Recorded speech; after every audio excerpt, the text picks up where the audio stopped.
Komisi 8 DPR RI menggelar rapat dengan Menteri Sosial Saifullah Yusuf atau Gus Ipul pada Selasa 12 November ini hari di Kompleks Parlemen Senayan, Jakarta. Rapat ini menjadi ajang penting untuk membahas rencana program kerja dan anggaran Kementerian Sosial tahun 2025 mendatang, termasuk berbagai isu terkini yang relevan seperti program bantuan sosial atau Bansos dan pengentasan kemiskinan. Baik, terima kasih. Yang saya hormati pimpinan dan anggota Komisi 8, Bapak Menteri Sosial, Pak Wakil Menteri beserta jajaran. Selamat bertugas mengawal angka kemiskinan. Semoga nanti akan sesuai dengan apa yang menjadi visi misi Presiden dengan asta citanya itu. Kalau kita lihat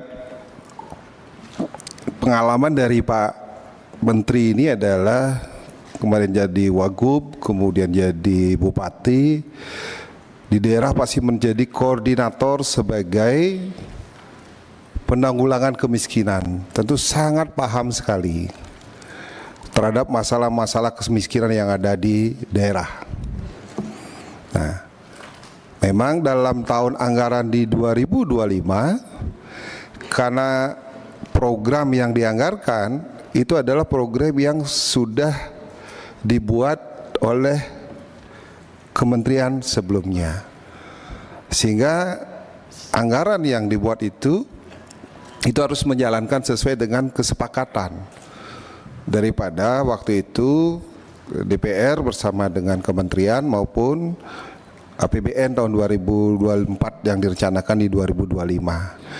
Nah, tentu ini hanya memperbaiki bagaimana nanti agar program-program yang direncanakan itu akan lebih baik.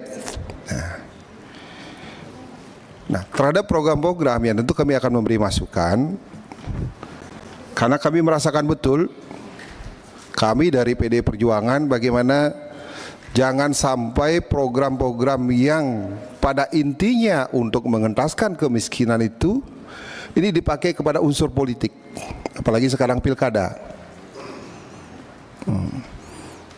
Karena kita tahu sekarang lagi pilkada sangat rame-rame, ujung-ujungnya kalau itu dikasih sembako dan sebagainya itu akan berpengaruh terhadap bagaimana nanti memimpin yang terbaik di masing-masing daerah, baik bupati, kemudian gubernur.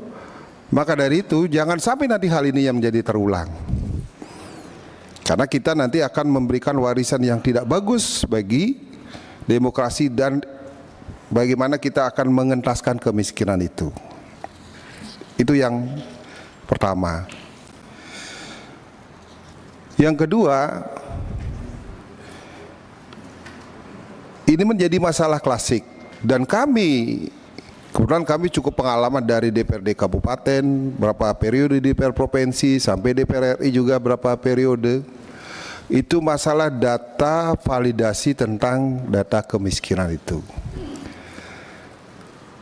Sampai saat ini belum ada data yang menyatakan bahwa itu valid. Walaupun itu sudah ada perubahan-perubahan dengan program-program yang dilakukan oleh kementerian sebelumnya.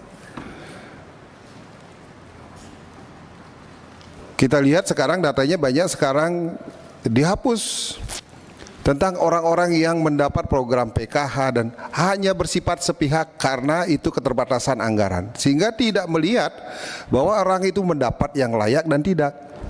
Itu terjadi di lapangan. Saya kira Pak Menteri ini sudah tahu persis kan seperti itu. Dan kedekatan kepada pemimpin di tingkat yang paling bawah seperti kepala dusun, RT, kepala desa, sehingga mereka itu siapa yang dekat ataupun ada keengganan dari pemimpin yang tingkat di bawah itu untuk memperbaiki database. Sehingga ini yang menjadi PR yang nanti harus diperbaiki. Karena kalau tanpa database, tadi kami sudah lihat di sini adalah dalam satu data, tidak diperbaiki, ini tidak akan mendukung bagaimana kesuksesan daripada pengentasan kemiskinan tersebut. Sehingga inilah nanti harus diperbaiki tentang pendataan ini, sehingga betul-betul program yang nantinya dicanangkan dengan anggaran yang begitu besar dan tujuan yang sangat mulia sekali ini dapat dicapai.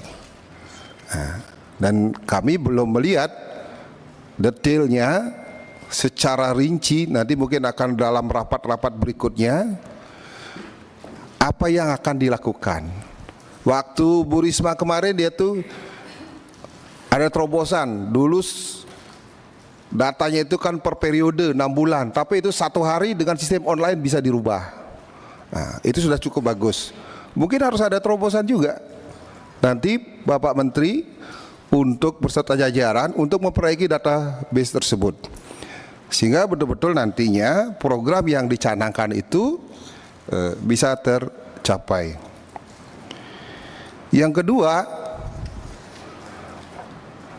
kalau kita lihat pengalaman, termasuk kami juga di dapil kami, kalau hanya memberikan sekedar sembako dan itu bersifat sementara, itu tidak akan bisa mengentaskan kemiskinan itu, sehingga itu akan menjadi beban terus.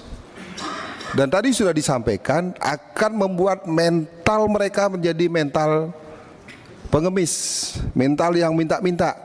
Sehingga sekarang jujur saja proses demokrasi kita, pemilu ini dipengaruhi betul dengan apa yang diberikan dalam bentuk bantuan sosial. Ini kan sangat tidak bagus, dan negara kita adalah bukan negara seperti itu. Kita adalah negara pejuang. Kita negara yang bergotong royong. Ikuti terus berita menarik dan terupdate lainnya dengan cara like dan share di seluruh akun BETV. Saya Putri Purwitasari, pamit undur diri dari hadapan Anda. Terima kasih dan sampai jumpa.